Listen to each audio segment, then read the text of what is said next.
ચોમાસાની આગમન સાથે ગુજરાતની પ્રકૃતિ પણ નવા રંગરૂપ ધારણ કરી રહી છે. સાબરકાંઠા જિલ્લામાં આવેલો ઐતિહાસિક ઈડરગઢ હાલમાં એક વિશેષ સૌંદર્યનો અનુભવ કરાવી રહ્યો છે. વરસાદને કારણે ગઢ પરથી અનેક ઝરણા વહેતા થયા છે, જે દ્રશ્યને વધુ મનોરમ્ય બનાવે છે. આ વખતે એક અનોખો અને વિરલ નજારો જોવા મળ્યો છે.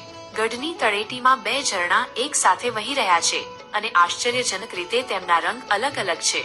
એક ઝરણું પીળાશ પડતા રંગનું છે, જ્યારે તેની બાજુમાં જ બીજું ઝરણું સફેદ અને શુદ્ધ પ્રવાહ ધરાવે છે.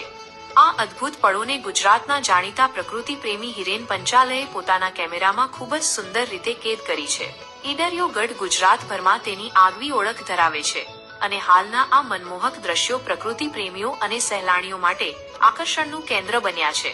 જો તમે શાંતિ અને કુદરતી સૌંદર્યનો અનુભવ કરવા માંગતા હો તો ઈડરગઢની મુલાકાત લેવાનો આ શ્રેષ્ઠ સમય છે.